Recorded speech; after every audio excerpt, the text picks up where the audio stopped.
Good afternoon, my love. What you doing? Twerking. What? I am working. Twerking. I will tell them, I will show them what you did to our bed. No, I made the bed for her. That is so nice. So he's very proud about it. So I'm going to show to our Kalalabs family how you did our bed. It's very, very, very like you work hard for it. So I'm gonna show it to them. I think I did a good job. Hapon na ako nag-start. Hapon na ako nag-start mag-vlog mga Kalabs. Nagsimba ako. Tapos namabas din kami ni Papa Dib, pero hindi na ako nag-vlog. But anyway, ito yung bed.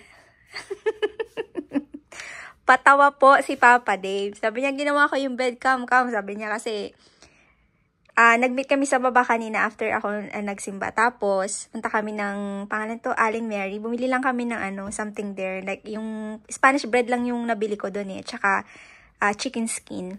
O sabi ko, okay. And then, sabi niya, ginawa ko yung bed. Yeah, syempre, ako, excited kung paano ginawa ang bed. Tignan niyo naman. Pinagmamalaki. Loko-loko talaga to si Papa Dim. I made the bed. Oh my G. Pasaway. Pasaway talaga to si Papa Dim. So, ayan. Mamaya ko na yun aayusin. Ang aayusin natin today is yung room ni Nicolette. Tara doon sa room niya. Kasi, sabi ko sa kanya, Be, pakitanggal naman yung yung mga gamit mo doon sa room na hindi mo na kailangan. So, Beb, I showed them the bed and then they said they're proud of you also. Really? Who? Diba mga Kalalabs? So, they already commented the comment already. They said, okay. I'm proud of Papa Dave. I told you. Di pala naman. Anyway, oh my God. Okay, Nicole. Let me check your bed. Nasaan yung mga damit?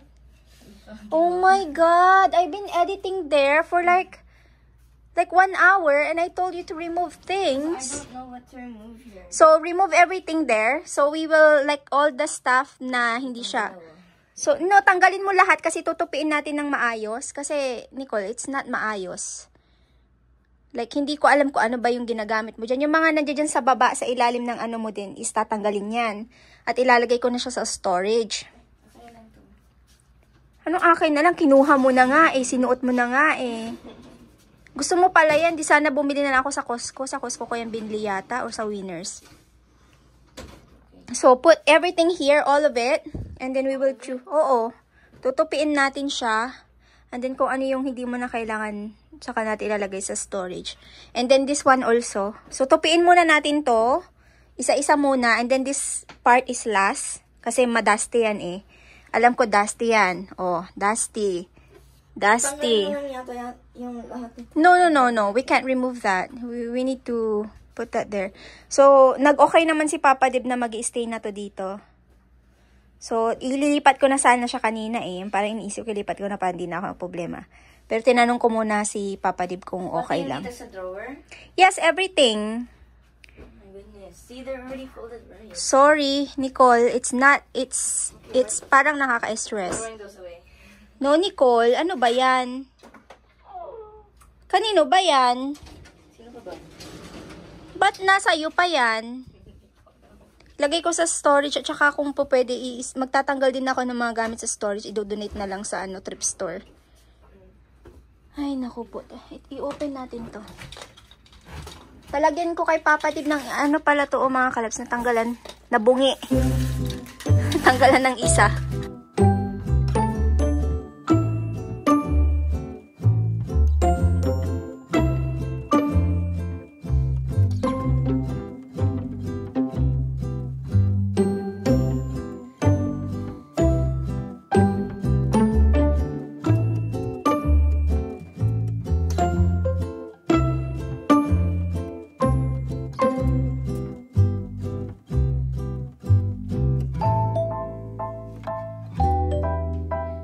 So, ano na, Nicole?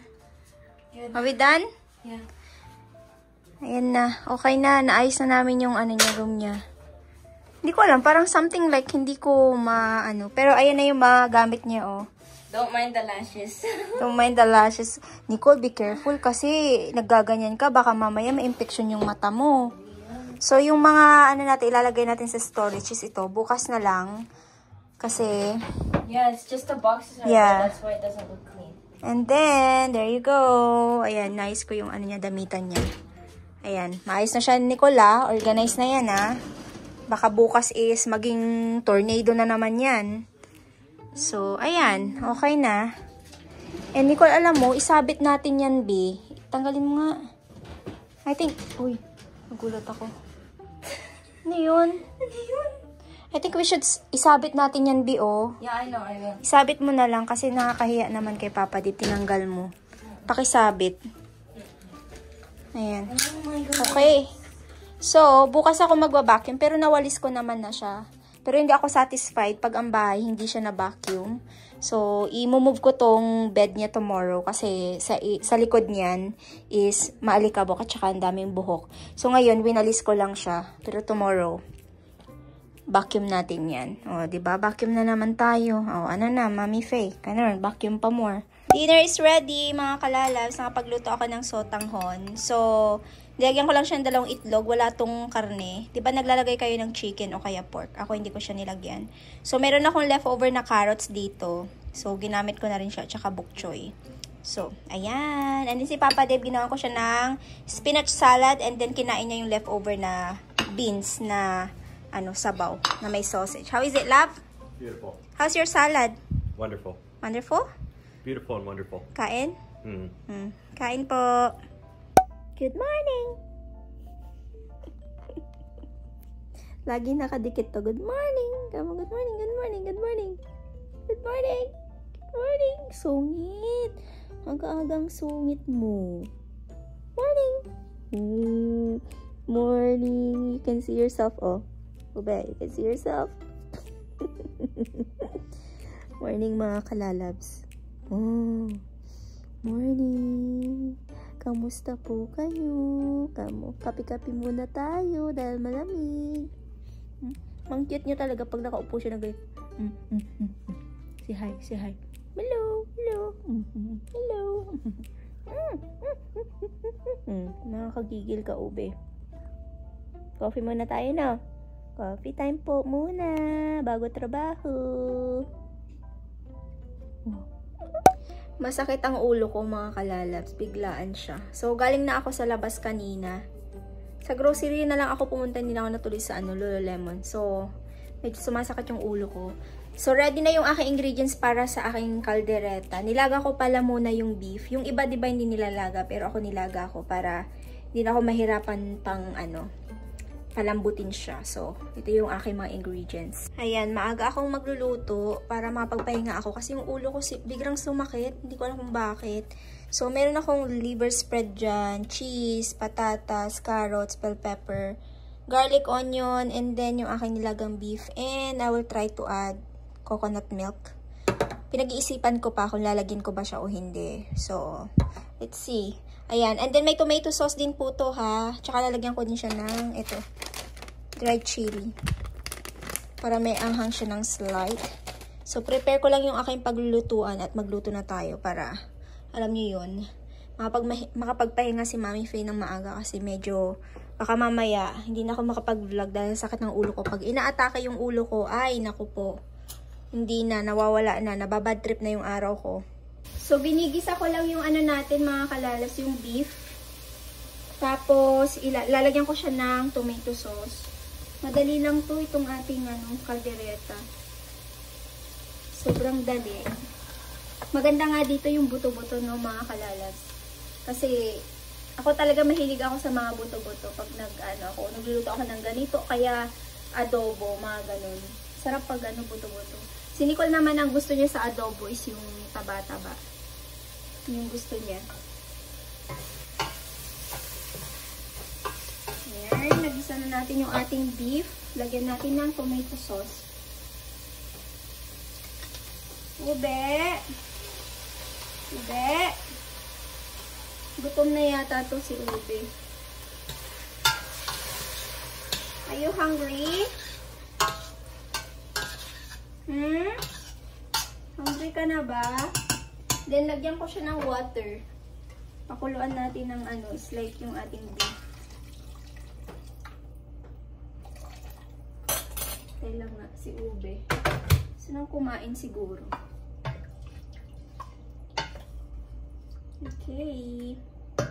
Lagyan ko siya ng dahon ng Lawalier. Baileys. Lagyan natin siya ng 2.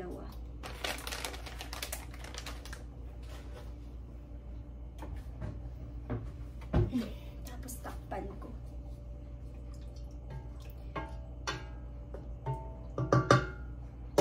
Pag sumasakit ang ulo ko, wala na talaga. Yung araw ko talagang masisira siya. Uminom na ako ng gamot kanina eh. Pero masakit pa rin till now. Dito na naman, dito sa may right side na mata ko, masakit. And next is, kakainin ko muna si Ube. Ang gutom na itong alaga ko. Saglit. How is it, Ube? Is it good? Ube! Ayan, ayaw niya na. Ayaw mo na kaagad yung food mo? Ha? Ayaw mo na kaagad? Gusto niya lang ng konti. Mamaya kasi yung dilata na pagkain niya. Yung chicken o kaya tuna or salmon. But for now, dried food muna, no? Tago siya sa dried food muna, Ube. Babalik siya.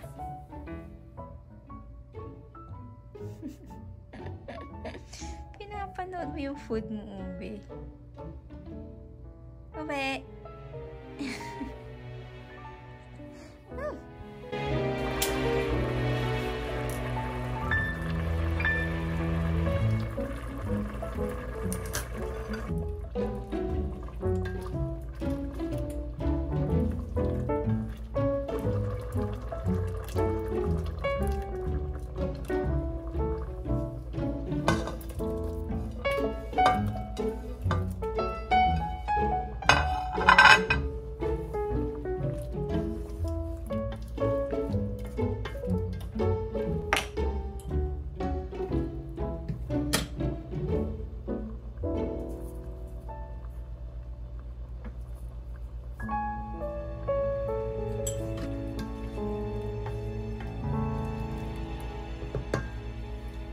So, ito na yung aking kaldereta, mga kalalabs. Luto na po siya.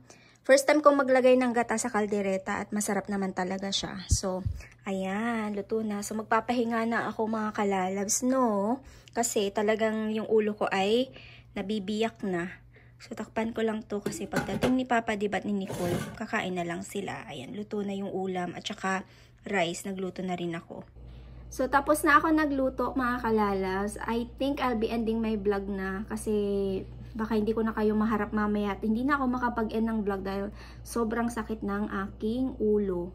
So, iinom na ako, maghihilamos, magpapalit ng pantulog, gihiga ko na to kasi talagang yung parang nakakaiyak yung sakit ng ulo ko. So, ayun, iinom ulit ako ng Advil maya-maya. And maraming water. So, ayan. Ingat lang kayo parate. Love you all. Stay safe and always be kind. Bye-bye.